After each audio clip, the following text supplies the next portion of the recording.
Good evening, visitors. Welcome to the Australian War Memorial's last post ceremony. My name is Craig Burrell, and joining us today from the Royal Australian Air Force is leading aircraftman Brendan Lucan. We are honoured to acknowledge Minister the Right Honourable Tobias Ellwood, MP, United Kingdom Minister for Defence, People and Veterans, and the accompanying delegation. We're also honoured to welcome members of the Australian Signals Directorate delegation who are joining us this evening.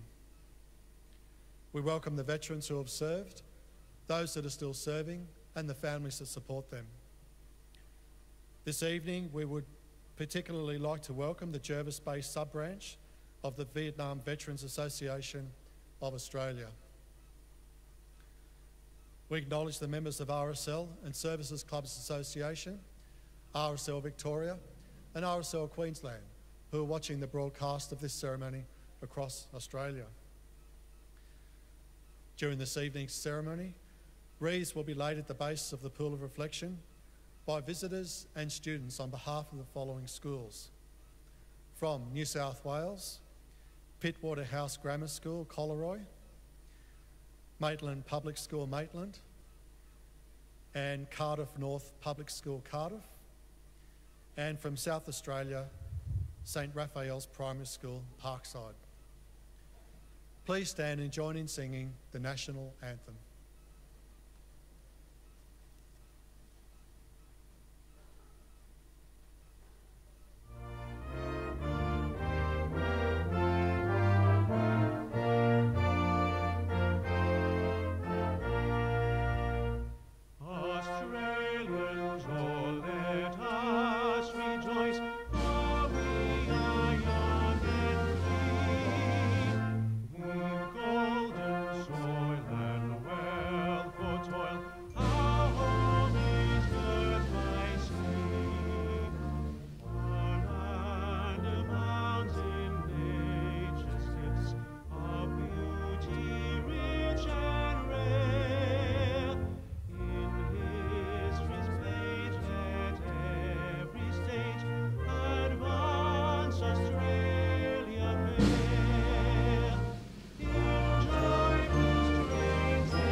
Children, please sit.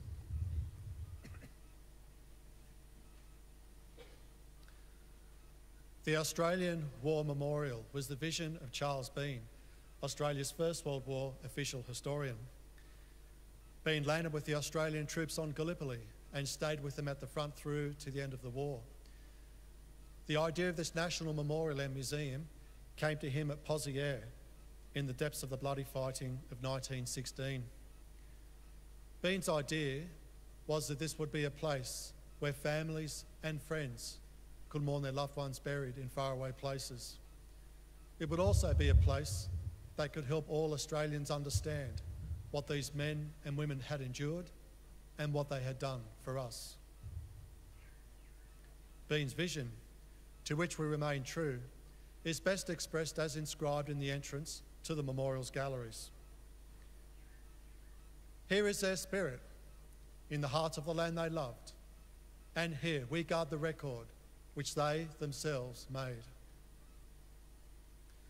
Tonight, we will read the story behind just one of those on the Roll of Honour, which lists the names of more than 102,000 men and women who have given their lives for us in war and operations for more than a century.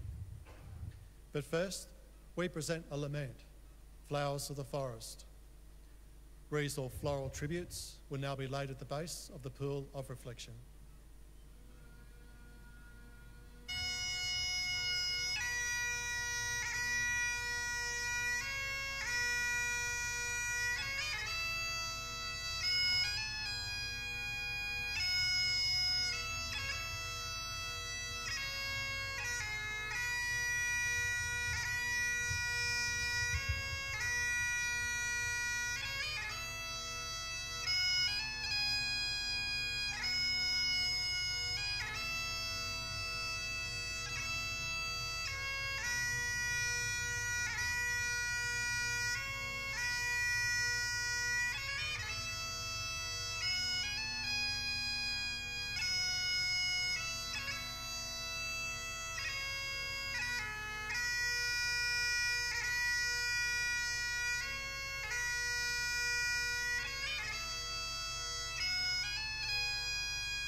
Today, we remember and pay tribute to Flight Sergeant Charles Herbert Edwards.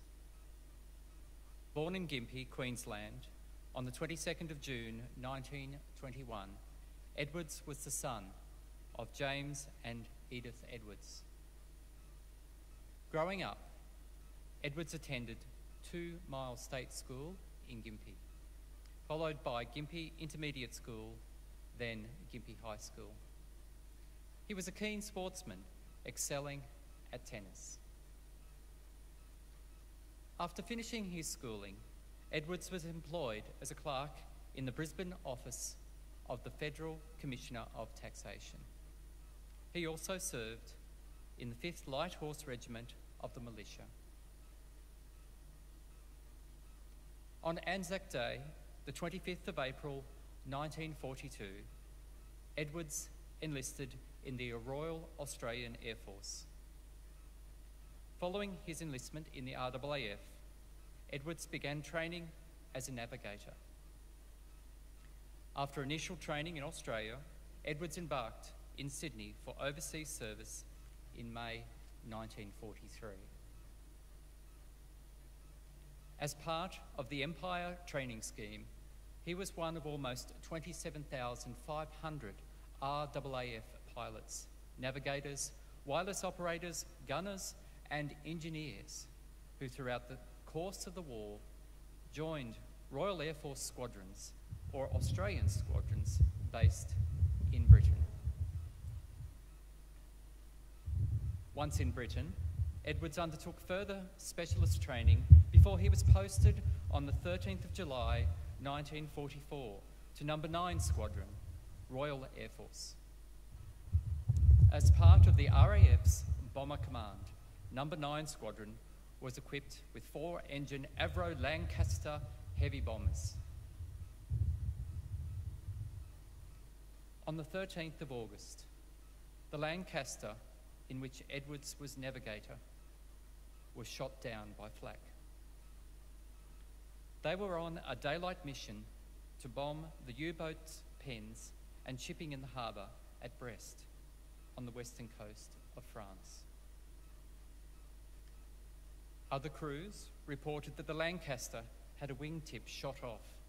It dived and crashed into the ground. Edwards and all 6 of his fellow Australian crewmates died. They were Flight Sergeant Cyril Scott, Flight Sergeant John Scott, Flight Sergeant Douglas McConville, Flight Sergeant William Andrews, as well as their British crewmates, the pilot, Flight Lieutenant Edward Relton, and Sergeant Friedrich Johnson. Charles Edwards was just 23 years old. The bodies of the crew were recovered from the crash, and Edwards is buried alongside his fellow crewmates in the communal cemetery in the village of Plougastel-du-Las, 8 kilometres from Brest in France. The epitaph on his gravestone, chosen by his family, reads, "War never chooses an evil man, but the good." Charles Edwards' name is listed here on the Roll of Honour on my left, among almost 40,000 Australians who died whilst serving in the Second World War. His headstone is displayed today beside the pool of reflection. This is one of the many stories of service and sacrifice told here at the Australian War Memorial. We now remember Flight Sergeant Charles Herbert Edwards, who gave his life for us, for our freedoms, and in the hope of a better world.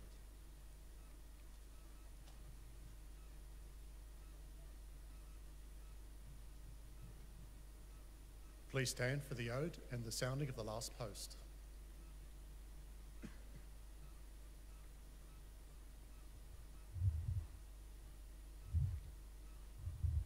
They shall grow not old, as we that are left grow old. Age shall not weary them, nor the years condemn. At the going down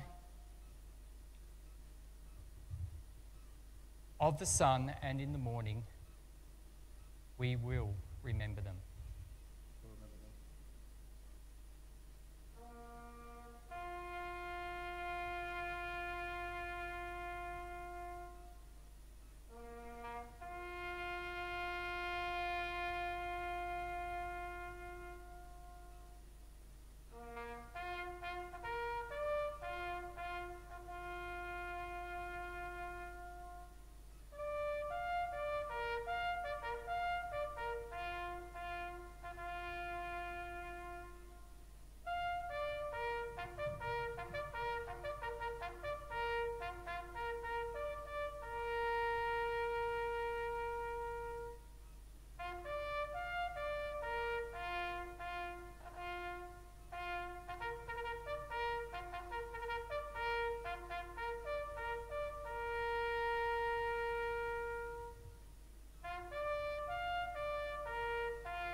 Lest we forget.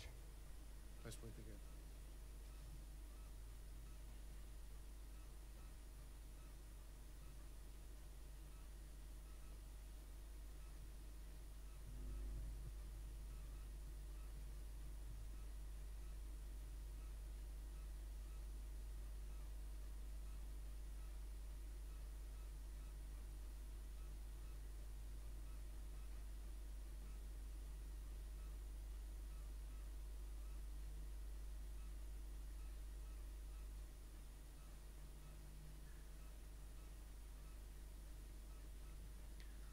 We leave you this evening with the words of the memorial's founder, Charles Bean.